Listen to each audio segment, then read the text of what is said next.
Um santo dia, mais uma vez estamos aqui nos reencontrando para partilhar sobre o apóstolo São João, sobre tudo aquilo que ele disse, aquilo que ele quer nos dizer hoje, para que fiquemos atentos para aquilo que ele quer nos direcionar para o futuro. Em nome do Pai, do Filho, do Espírito Santo. Amém. Que essa cruz sagrada seja nossa luz, não é? Que o Evangelho de nosso Senhor possa nos dar encaminhamento, para que possamos ajustar as nossas vontades à vontade de Deus.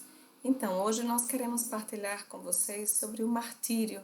E alguém pode estar perguntando, o martírio de São João, mas São João não foi o único que morreu sem martírio? Veja, São João morreu. Não foi no momento do martírio de sangue, de fato, mas nós não podemos negar que São João passou por uma vida de martírio, uma vida de imolação, uma vida de entrega. Então, que tenhamos a graça hoje, a docilidade de coração para perceber tantas coisas que nós precisamos partilhar. Quando nós falamos sobre Apocalipse, nós falamos sobre revelação. Existem as profecias, mas existem as revelações. As revelações muitas vezes não quer nos mostrar algo novo, mas quer que nós tenhamos uma nova visão sobre aquilo que nós já temos o entendimento. Então, quando nós vamos hoje falar sobre São João, o martírio, vocês sabem muito bem o que é martírio, mas ao mesmo tempo a conotação que vocês podem dar sobre aquilo que é martírio pode mudar, a opinião pode mudar, e isso é uma revelação.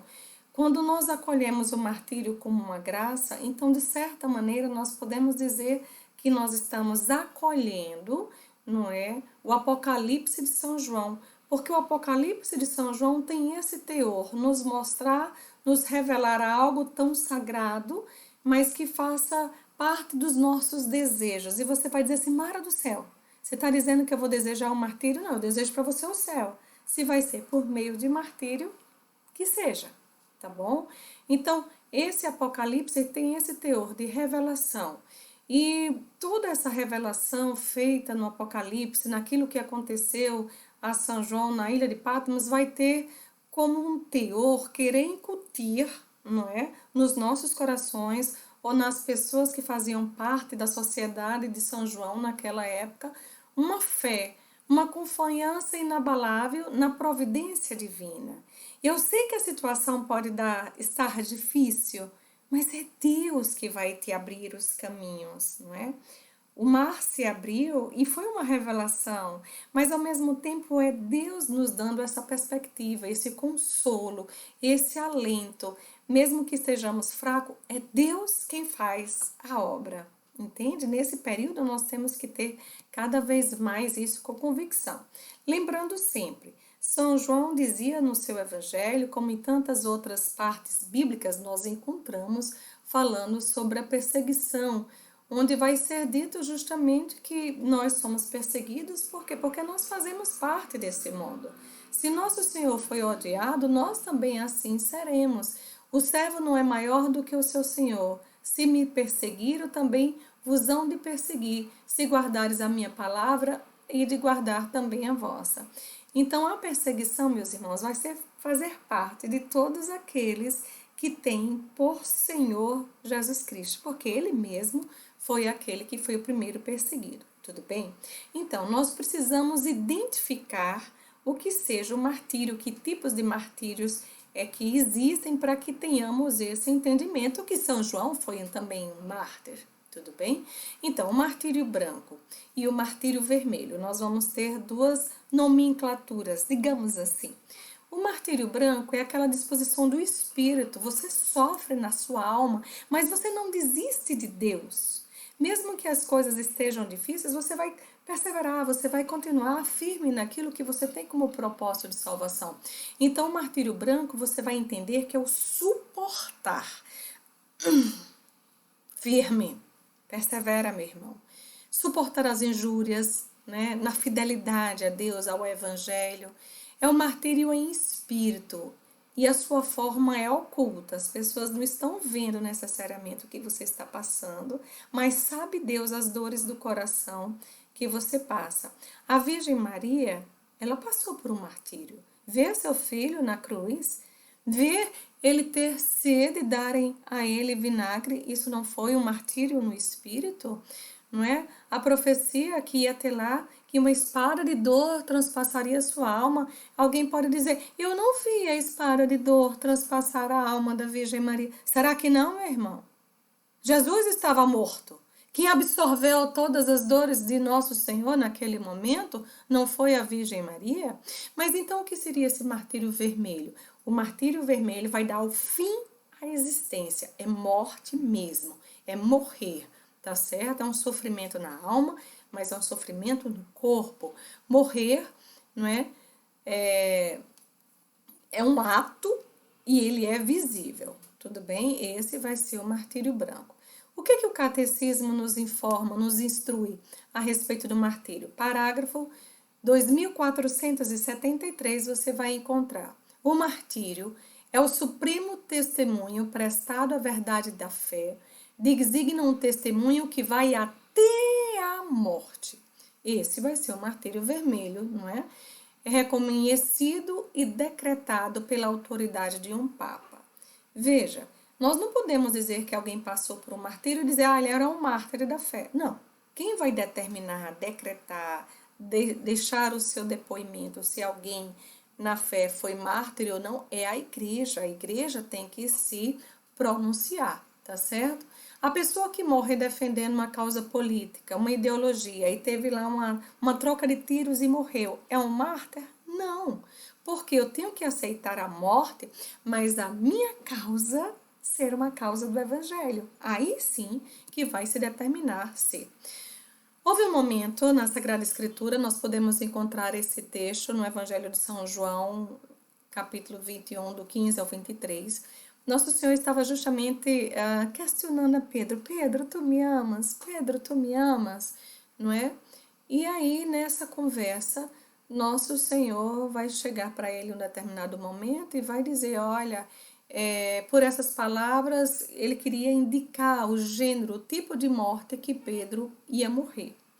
E aí ele vai dizer de como é que vai ser essa questão toda, e de repente Pedro olha para Nosso Senhor e faz um questionamento. Ele estava no meio dos outros discípulos e pergunta, e este Senhor? Né? Esse versículo é o 21. Vendo, Pedro perguntou a Jesus, Senhor, e este? Que será dele? Respondeu-lhe Jesus, que te importas se eu quero que ele fique até que eu venha? Segue-me tu. Correu isso, o boato entre os irmãos, do que aquele discípulo não morreria. Mas Jesus não lhe disse, não morrerás, mas que importa se eu quero que ele fique assim até que eu venha? Gente, Pedro estava justamente falando em relação a São João. E aí nosso Senhor vai dizer isso, não é? Que João pode ser que fique até a vinda. E as pessoas imaginavam que essa vinda que João ficaria seria a vinda gloriosa, essa vinda que nós esperamos. Mas ao mesmo tempo, vocês vão poder perceber que quando ele estava na ilha de Patmos, a revelação do Senhor, a mensagem do Senhor, ele viu a vinda do Senhor. Então se cumpre essa palavra cada vez mais. Então tenhamos esse entendimento que João permaneceu vivo sim até a revelação final, porque o que ele viu vai nos falar sobre a vinda dos fins dos tempos. Tudo bem? Então que a gente possa ir crescendo cada vez mais nesse entendimento do que é mártir. Por quê? Porque para que eu tenha um entendimento, a compreensão, o desejo que o Apocalipse aconteça, eu tenho que estar de muita amizade, muita sintonia com aquilo que seja o martírio. Então, por exemplo, Tiradentes. Tiradentes foi um mártir da fé? Não, ele morreu por outras causas, tá certo? Que não foi a causa da fé. Ele não morreu porque o Império Romano estava dizendo isso e isso a ele, e ele disse, não, eu vou seguir meu Jesus. Não, os propósitos dele, a Inconfidência Mineira, eram outras situações. Então, isso não vai fazer com que Tiradentes seja um mártir. O martírio é uma graça que Deus concede a alguns. Nem por isso o cristão deve procurar o martírio e nem provocar os adversários da fé, tá? Quando São Maximiliano Kolbe estava lá e ele se propunha a estar no lugar daquele outro, os propósitos dele não era fama, os propósitos dele era conservar uma família. E isso foi do Espírito. Mas o que eu quero dizer é que está havendo uma situação, você corre lá e quer só a fama, a glória do que você mata, e pode ser que você morra, e a igreja nunca decreta que você é um mártir da fé, justamente porque não vai encontrar no seu coraçãozinho as predisposições para ser um mártir. Para que haja martírio cristão, martírio vermelho, aqui eu estou falando, martírio da morte, martírio de sangue, é necessário que o fiel morra livremente por causa da fé. Amém? Então, se nós formos verificar na história da igreja, houveram muitas perseguições. Muitos morreram, muitos foram mártires, mas nem todos foram decretados. Por isso que existe também o Dia de Todos os Santos, porque nós não conseguimos avaliar a todos. Mas temos agora o entendimento do que foi esse Império Romano. É considerado uma das maiores civilizações já existentes. Ocupava áreas que englobavam a Europa, a Ásia e a África, não era nada pequeno. Durou cerca de 5 séculos, iniciando no ano 27 a.C. até 476 depois de Cristo. E a forma de governo era gerido pelos imperadores, os imperadores romanos. Então veja, houve um período que o Império Romano estava na glória, no auge, conseguiu conquistar grande parte do seu poder, porque eles eram essencialmente comercial, ou seja, visavam o lucro. Quando tem lucro, tem receitas boas, fartas, tá certo? Pregavam a guerra e a escravidão para as suas conquistas. Então, o que é que fazia? Se houve uma guerra, aquele povo foi derrotado, todo aquele arsenal de tesouro passaria a ser do império. O controle das províncias era feito por Roma, era o gerenciamento, e o governante tinha cargo vitalício. E ele queria fazer o quê? Unificar todas as culturas, os costumes e as religiões. E aí foi crescendo, crescendo e se desenvolvendo, certo? Então, nós podemos elencar vários nomes dos imperadores. Aqui nós queremos destacar alguns. Mas, veja, como o império só deixava de existir aquele imperador quando morresse, muitas vezes era cargo vitalício e passava para os seus familiares, entende? Então, foi se criando dentro do Império Romano as dinastias. A dinastia Claudiana, que era feita por aqueles que faziam parte dessa família. Depois chegavam guerras e outros combates, aí foi a dinastia dos Flávios, as dinastias dos Antonianos e a dinastia dos Severos. Esses foram os mais conhecidos dos imperadores. Então, o primeiro imperador, Otávio Augusto, teve seu reinado, depois veio Tibério, tá? E teve uma sequência. Nesse mear de imperadores, vai nascendo o cristianismo. E o cristianismo foi visto como uma ameaça para o Império Romano. Por quê? Porque o imperador, ele tinha o seu governo geral. E como é que iriam acolher um homem que se colocava como filho de Deus e que estava para estabelecer um reino único, de amor, de paz, de justiça entre os homens? Que o que os imperadores romanos propunham eram guerras, eram divisões, era autoridade, era lucro. Então, o cristianismo tinha uma proposta totalmente contrária daquilo que os imperadores buscavam. Entende? Então, se ele estava com essas novas propostas, os cristãos, que faziam o seguimento de Jesus, começaram a ser encarados como pessoas perturbadoras da ordem social. Por quê? Porque queriam atrapalhar os planos, queriam dizer outras leis que estavam. Então, começou a ser, passou os cristãos a serem uma ameaça para esse império.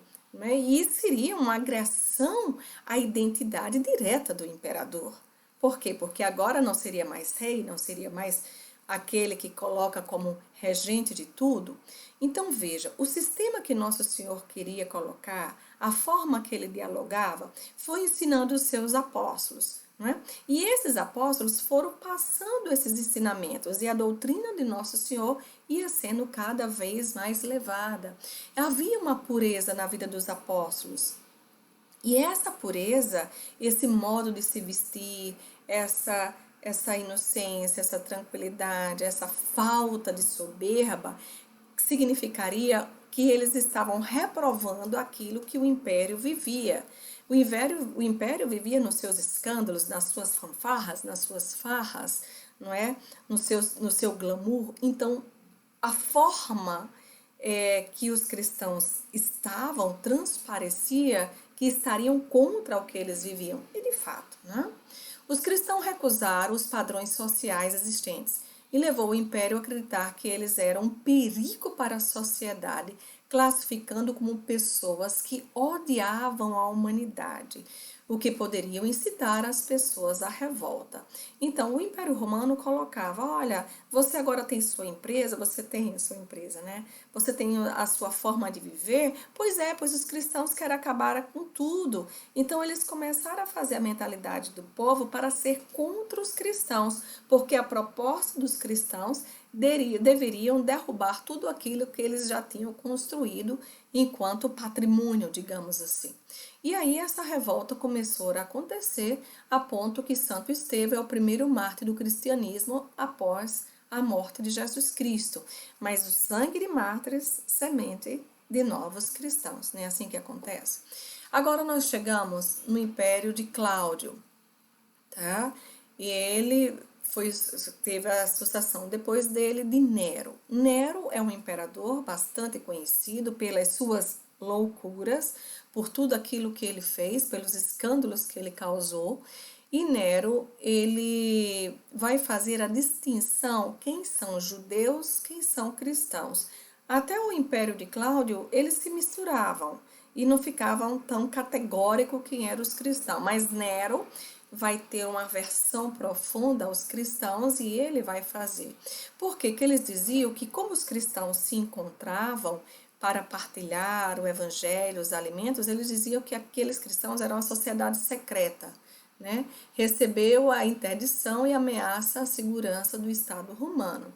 Deveria receber a interdição, deveria ser colocados de lado cada vez mais. Então, o que é que Nero pensa? Tinha que descobrir uma forma de distribuir, não, de destruir os cristãos. Então, durante muitas décadas, os cristãos foram levados a juízo sobre a acusação de diversos crimes. Teve um tempo que não poderia ser, que o crime era por ser cristão. Então, eles ficavam forjando situações, né, do deturpadores da ordem ou outra coisa, para que eles fossem eliminados. Queria destruir a igreja, não podiam matar os fiéis em massa. Então, qual é a ideia deles? Vamos acusar e liquidar os seus chefes. Quem seriam os chefes? Os seus apóstolos. Mais tarde, ser cristão foi considerado como digno de punição, mas até um tempo não, tá certo? Então, dizem que Nero mandou tocar fogo em Roma, e terminou fazendo o quê? Acusando os cristãos. Então, foi gerando naquelas pessoas cada vez mais uma ira, cada vez mais uma intriga contra os cristãos, porque eles estavam ameaçando a ordem, porque os cristãos estavam querendo acabar com a humanidade inteira. E aí essa culpa foi para justamente os cristãos. Então, ser discípulo de Cristo era ser tido como inimigo do gênero humano. Foi incutido na mente das pessoas que ser cristão seria ser inimigo do gênero humano. Veja só, que contradição. Jesus Cristo vem para salvar o gênero humano e é essa acusação que lhe é imposta. De forma unânime, eram contra o monoteísmo dos cristãos, os pagãos, aqueles que defendiam outros sistemas religiosos, aqueles que tinham interesses políticos, aqueles que estavam querendo os planos econômicos. Então, eles foram se juntando todos contra os cristãos. Tá? Ser discípulo de Cristo em tais circunstâncias significaria sofrer o ódio e o boicote geral, até dos parentes. Se naquela família tinha cristãos, os próprios parentes tinham aversão a ele e denunciavam a gente, acredita? Não é? Os amigos eram contra, os concidadãos não eram cristãos também, então foi gerando uma série de situações que eram chamadas naquela época de misocristia. O que seria isso? Horror. Horror a Cristo, aos cristãos, ao cristianismo. É mais que ódio, é medo. Os imperadores tinham ódio, mas mais que ódio, eles tinham medo, porque sabia que a proposta cristã era uma proposta verdadeira e que isso faria realmente com que seu império tivesse ameaçado. Hoje se fala em homofobia, em tantas fobias, então a gente poderia dizer que esse sentimento que existia antes é uma cristofobia, um novo tipo de preconceito, preconceito a tudo aquilo que é cristão, não é? Os homens e as mulheres fazem tantas coisas loucas, mas ninguém está criticando. Mas se chegar alguém com uma cruz, aquela pessoa tem aversão por conta daquilo. Se nós estamos com uma camisa da Virgem Maria, tem pessoas que têm um pavor, têm um ódio. Isso não seria cristofobia, não é? Não é essa aversão que já existia? Então, esse sentimento contra os cristãos foi se generalizando por todos os cantos e recantos. Uma grande multidão de cristãos foi condenada não apenas pelo crime de incêndio, mas por ódio contra a raça humana. Por quê? Porque não era porque eles eram cristãos, mas eles tocaram fogo em Roma. Quantas mortes? Então, isso causou uma grande revolta. Em consequência disso, o que é que os imperadores romanos faziam? Pegavam os cristãos, colocavam sobre eles carniça, as carnes dos animais e jogava para os leões. Os leões famintos iriam fazer o quê? Isso não era martírio? Entende? Ou então eles eram cravados nas cruzes, ou então, para poupar a energia, os cristãos eram colocados nos lugares que seriam, digamos, os postes e eram queimados para iluminar a noite. Você está pronta para encarar uma dessas? Você pensa mesmo que o Apocalipse vai relatar fatos apenas que já passaram? Ou será que o Apocalipse quer nos preparar para os martírios que nós vamos ter que enfrentar? Martírios brancos? Também. Mas vermelhos? Também. Se prepare, meu irmão. Nós temos que nos preparar para aquilo que tem para chegar. Então, no fim do dia, ora queimados para servirem de luz noturna. Tá? Então, se dizem que foi nesse governo, no Império de Nero, que foi assassinado 2 grandes apóstolos. O imperador Nero ordenou a execução de 2 apóstolos de Cristo, Pedro, que morreu crucificado de cabeça para baixo, e de Paulo, que foi decapitado. Existem registros escritos? Não, mas é uma tradição que vai se colocar, como também é muito por tradição a forma de morte, de martírio de muitos dos discípulos. Tem alguns que a gente tem bem conceituado, tem outros discípulos que a gente já tem mais dúvida. Lembrando, quando Jesus estava vivo, chegou para ter uma conversa com ele a mãe de 2 dos seus discípulos, Tiago e João, tá certo? E ela vai perguntar se seria possível que aqueles filhos tivessem à esquerda e à direita. Jesus disse: não sabeis o que pedis.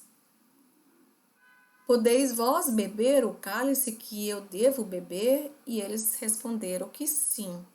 Então, de fato, não é? Tiago foi também martirizado e provavelmente no governo, no império de Nero.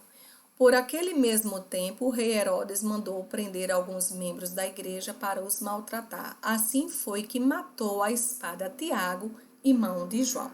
Então, esse relato desse martírio é bíblico. Ele está escrito que morreu pela espada. Como eu disse, outros casos não vai colocar. Então, o que aconteceu? Eles começaram cada vez mais, mesmo havendo esses martírios, eles não se calaram. Eles não deixavam de fazer a evangelização, eles não deixavam de estar nos seus lugares. Eu fico pensando hoje, quem é mais violento, quem causa mais terror?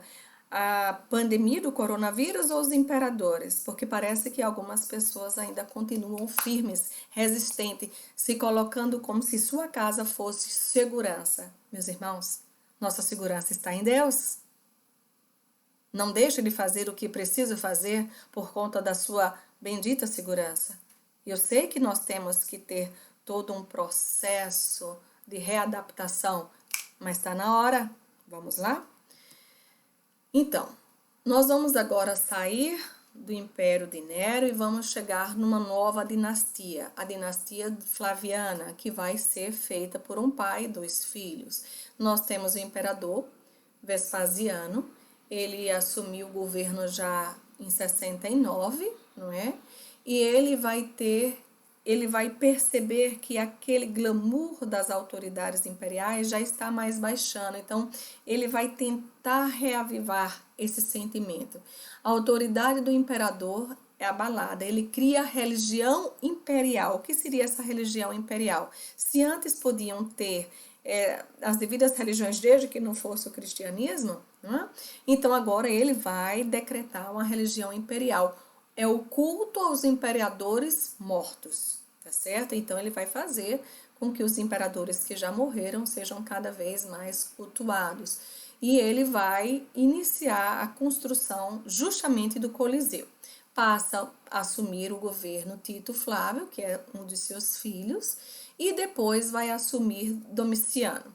Esse Domiciano vai ser o imperador que estava justamente no tempo de do apóstolo João, quando ele foi enviado para Patmos, para a ilha de Patmos, certo? Então vamos conversar um pouquinho quem foi esse Tito Flávio Domiciano. Sabes que o imperador devotamente cultuava as divindades romanas, Júpiter, Minerva, mas agora ele começa a se cultuar, tá? Ele sabe que Jesus Cristo, pelo que os cristãos colocavam, havia morrido e havia ressuscitado e estava vivo.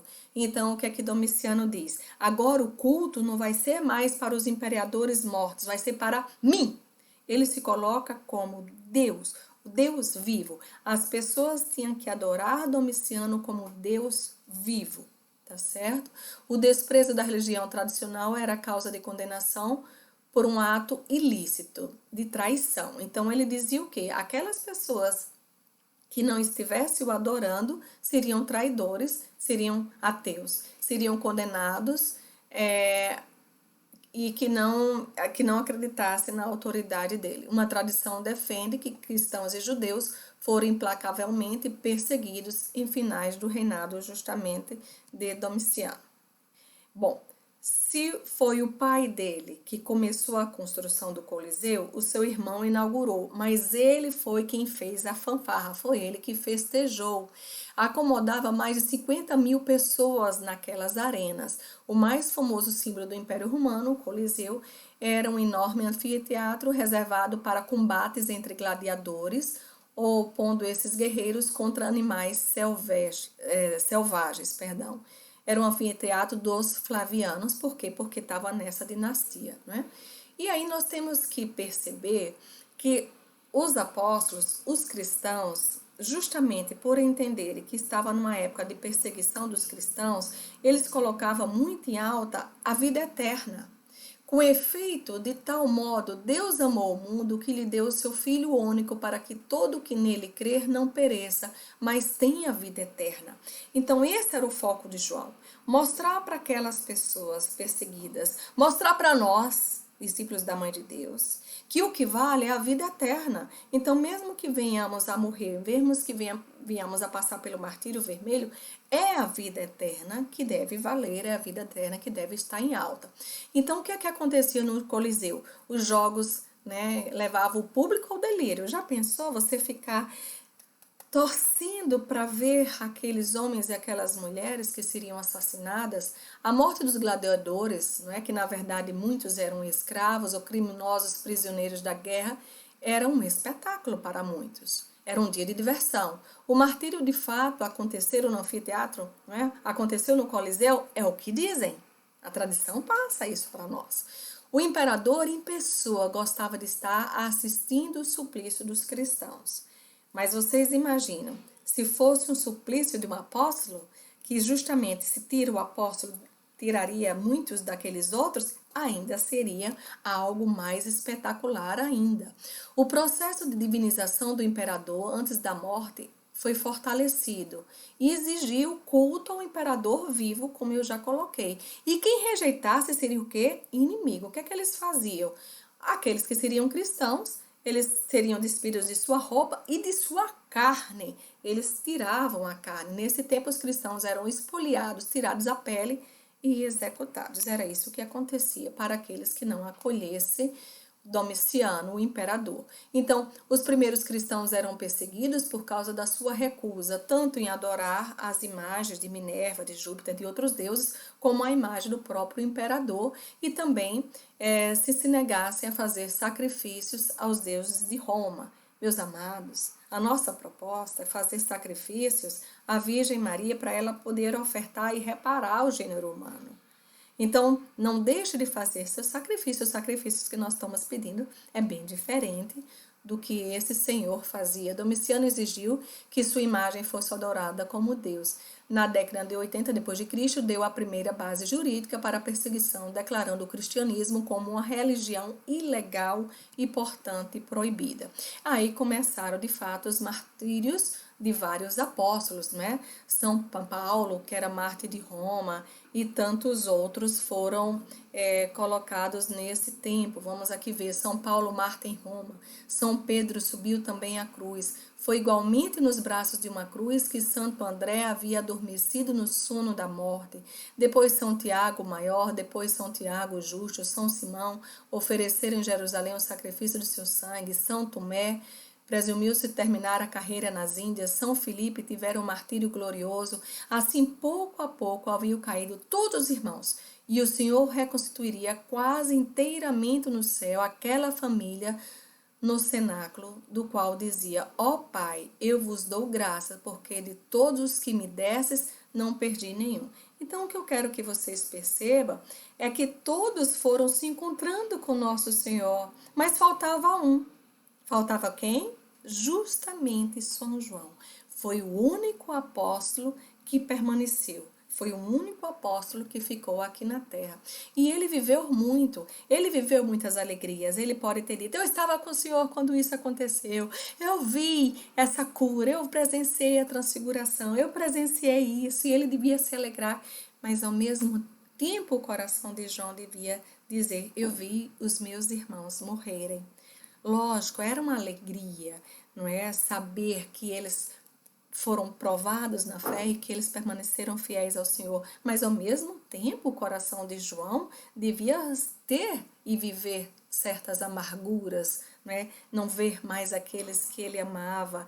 Quantas crianças ele acariciava, mas, ao mesmo tempo, depois ele encontrava na calçada da casa morto. Entende? Então, os lugares onde vivera João, junto à sua mãe, não é? Jerusalém, tudo foi destruído, foi queimado. Nos confins dos séculos apostólicos, só restou João. João passou a ser a única relíquia do tempo de Jesus.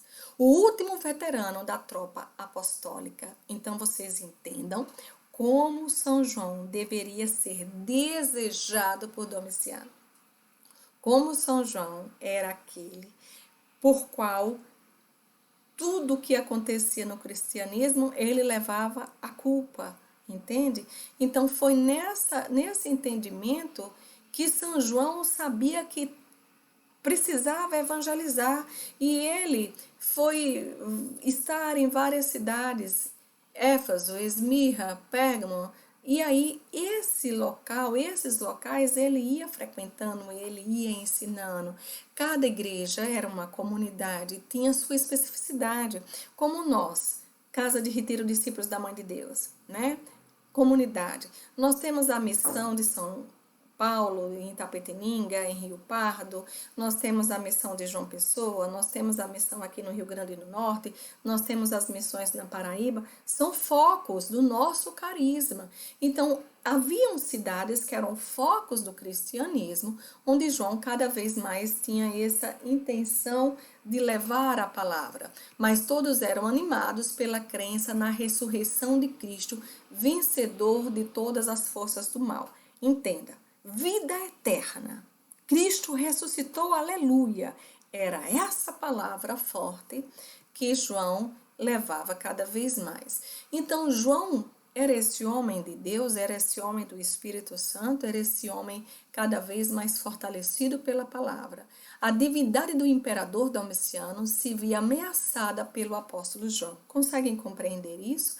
Ele ordenava que João parasse de evangelizar, ele ordenava que as pessoas encontrassem João onde estivesse, porque ele queria matar João, pensando que poderia trancar o cristianismo.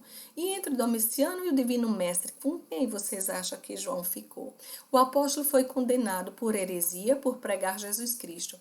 E aí ele vai preparar-se um coração radiante para uma morte que ninguém mais do que ele desejara, não é? Como ele queria fazer parte daqueles que estavam na glória com o Senhor, como ele tinha desejo de ver Jesus. Ai, nem me fale da saudade que ele tinha da Virgem Maria, como deveria ser grande. Então, morrer defendendo a fé para João? Meu Deus. Compreendem? Estão entendendo? Então, o que a lei romana dizia? Ordenava que os condenados à morte fossem primeiramente flagelados e só depois receberiam a pena capital, que a pena capital seria a morte. Começaram, então, quando encontraram João, a cortar seus cabelos. Isso a gente vai encontrar em alguns relatos de livros. Se vocês perguntarem na Bíblia onde tem, não temos, tá? E a sentença reservada a São João foi ser mergulhado numa tina com azeite fervendo. Essa foi o discernimento que tiveram, discernimento. Não seria esse o banho que fazia alusão ao Divino Mestre quando perguntaram a João se ele poderia participar do batismo de suas dores? Veja, Tiago já estava morto. Martírio vermelho. E agora vinha um martírio vermelho também para São João. Ser colocado dentro de uma panela fervendo, o que é que vocês acham que aconteceria? Né? Então, João foi preso, levado a Roma, na cidade eterna. Ele foi flagelado e colocado no caldeirão azeite fervendo. Tinha ardor em recontrar Jesus. Tinha sede pelo martírio. Mas aí um autor que eu estava lendo um livro escreveu assim: mas ó sede inútil. Por quê? Porque João não morreu. Jesus prolongar-lhe a vida para tornar-lhe mais pesada a sua cruz. João não morreu. Disse que a fornalha não fez com que chegasse a tirar o couro de João. Todas as ordens do pretor, toda a cólera dos carrascos foi incapaz de fazer acender a fornalha. Eu encontrei um livro que vai falar sobre o apóstolo João, aí está a capa dele, e vai dar esse dito. E como águia, São João saiu do seio das chamas, remoçado e renovado. É fé. É fé na providência. É crença que é Deus que faz. A água está fervendo, e daí? Deus é mais. Deus é mais quente. Deus é mais firme, mais forte, mais protetor. Então, nesse livro que eu estava lendo, vai dizer que dia 6 de maio é o dia que a igreja celebra esse suplício e essa preservação. Foi um suplício? Foi. Foi um martírio? Foi. Ele chegou a morrer? Não. Mas ele passou pelo martírio? Sim, gente. Duro martírio para São João. O martírio maior para São João foi permanecer vivo. Mas isso ele entregava a Deus.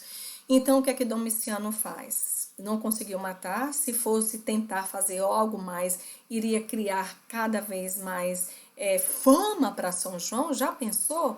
Se João trazia a palavra de Jesus, que Jesus tinha ressuscitado, ele foi colocado num caldeirão com água quente e não morreu, então agora São João ia ser mais forte ainda. Então Domiciano, espantado com o grande milagre, não ousou atentar uma segunda vez contra João, mas desterrou para a ilha de Patmos, é a região da Ásia Menor. E nós podemos entender que ele ter mandado São João para essa ilha era como se tivesse colocado no túmulo vivo. Não é? João não abandonou os irmãos, mas muitos cristãos começaram a pensar que São João tinha abandonado, que tinha saído para escapar. E isso deveria doer no coração de São João, porque não foi essa a intenção. João foi levado, João não abdicou, João não abandonou os cristãos. Então, quando nós vamos ver A região da ilha, a parte geográfica, diz que é caracterizada por seu aspecto vulcânico, possuía em média 250 metros de altura, era uma ilha-prisão utilizada pelos romanos e era uma prisão como se fosse hoje aquela prisão de segurança máxima, tá certo? Mas, na verdade, Ilha de Patmos não foi uma prisão, foi o lugar do retiro. Foi o lugar do retiro, porque foi lá justamente onde foi escrito o mais profético dos livros da Sagrada Escritura, o Apocalipse, não é? Digamos que Nosso Senhor precisava deixar São João num lugar onde a verdade pudesse ser escrita, pudesse ser circulada naquelas cidades que eu mostrei de Éfeso, né? Essa verdade, então, seria resguardada. Então, o que aconteceu? João não morreu. Tá? João foi condenado a viver, essa foi a pena dele.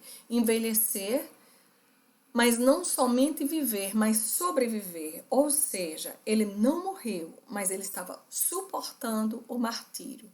Aquele calor que existia naquela ilha, né? A paciência que ele iria praticar, como todas as virtudes. Quantas vezes um outro prisioneiro não tinha direito à comida e chegava a São João, era ele que tirava do seu para dar aquele. Então, o lugar, a ilha de Patmos, foi um lugar onde São João pôde experimentar as virtudes que ele aprendeu da Virgem Maria. Não é? Foi sofrido, mas ele suportava sem murmuração. Fez da sofrida experiência um prazer. Ministrar aos cristãos exilados os ensinamentos de Jesus. Então, ele continuou com seu apostolado. Tá certo? Beber o cálice, não de um trago, mas lentamente, gota a gota, com todo o seu amargor. Esse foi o exílio, esse foi o martírio de São João. Esse martírio foi superior ao de uma bela morte. Viveu o seu suplício pela saudade sempre renovada daquela pátria do coração e que ficava tão próximo, era tão vizinho onde ele estava, mas ele não podia estar com os seus. Depois, nós temos relato também que uma das pessoas que estavam convivendo com João tinha por ele muita admiração, mas também muita raiva, e queria saber se o cristianismo que ele estava propondo era verdade ou não. Então, ele fez um acordo com João. João, aqui tem algo envenenado, eu vou te dar. E para você ter certeza que está envenenado, 2 condenados à morte vão beber desse vinho, dessa bebida. E o que aconteceu? 2 deles bebeu e, de fato, os 2 morreram. E agora disse, João, agora bebe você. Então, João se recordava de tudo aquilo que foi vivenciado, de tudo aquilo que foi colocado. Existiam as palavras bíblicas que Nosso Senhor dizia que mesmo que desse veneno, mesmo que fizesse isso, mesmo que a cobra picasse, mesmo, mas a fé salvaria. Então, o que foi que João fez? João tomou o vinho, não morreu e, além de não ter morrido, ressuscitou os 2 que haviam morrido. Claramente, o homem se converteu ao cristianismo e voltou. Por isso que uma das representações de São João é São João segurando um cálice e dele saindo o dragão. Por quê? Porque aquele dragão teve que ser, como é que eu posso dizer, aparecer para que fosse cortado, fosse purificado a maldição que ali tinha, tá bom? Então, vocês podem pensar, mas Mara, quais são as consequências, quais são as recompensas que São João falava para as pessoas? Ele exortava a vida eterna, tudo bem, ele exortava a ressurreição, tudo bem, mas e na vida carnal, o que é que as pessoas teriam? Nada, gente. Quais as recompensas que seriam dadas para aqueles que fossem fiéis a Cristo? Aqui na terra não teriam dias melhores, não seriam estimadas pelos concidadãos e nem teriam prósperas condições de vida temporal. Uma economia feliz, saúde, sucesso nos empreendimentos. Nós não estamos aqui falando do Apocalipse para você, para que você pense que você vai ter sucesso. Não! Nós estamos falando não de bem-sucedidos, nós estamos falando dos bem-aventurados. É isso que nós estamos fazendo, tá certo? Então, João vai escrever o Apocalipse, porque foi dado a ele uma revelação. Eu, João, vosso irmão, companheiro nas tribulações, na realeza e na paciência, união com Jesus, estava na ilha de Patmos por causa da palavra de Deus e do testemunho de Jesus. Ele está dizendo que é São João que está com aqueles. Ele também passou pelas tribulações. As revelações feitas no Apocalipse visavam animar os primeiros cristãos, perseguidos e martirizados. Por isso que esse tempo de hoje, essa formação de hoje, são os martirizados, por causa da fé. É uma mensagem de esperança na vida futura para essas comunidades crentes, Jesus Cristo ressuscitado. O que foi dito para os primeiros cristãos, meus irmãos, é aquilo que nós precisamos cada vez mais entender, que é a mensagem que Deus quer nos colocar. E aí São João vai falar sobre os 7 selos, vamos falar depois sobre cada um dos selos, mas no 5º selo, nosso São João vai falar de uma visão que ele teve justamente daquelas pessoas que foram martirizadas.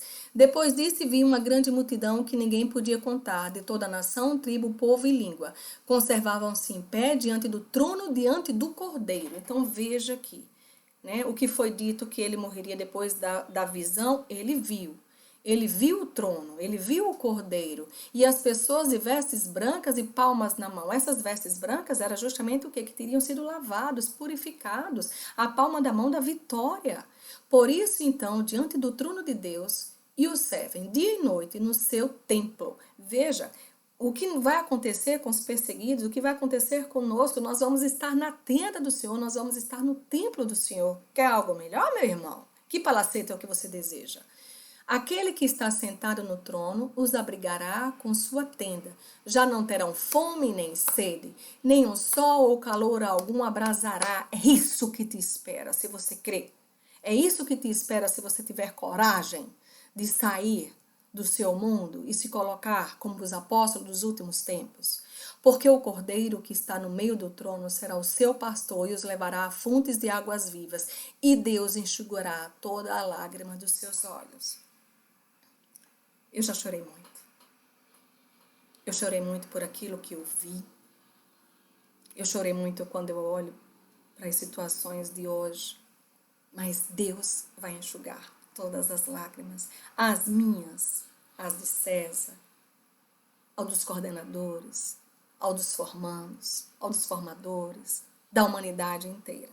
Mas para isso, nós precisamos ter no nosso coração a convicção que mesmo que tenhamos que passar pelo martírio, seremos fiéis a Deus. Muitos cheirinhos no coração, que Deus abençoe e pense nisso com muito carinho. Deus enxugará todas as lágrimas.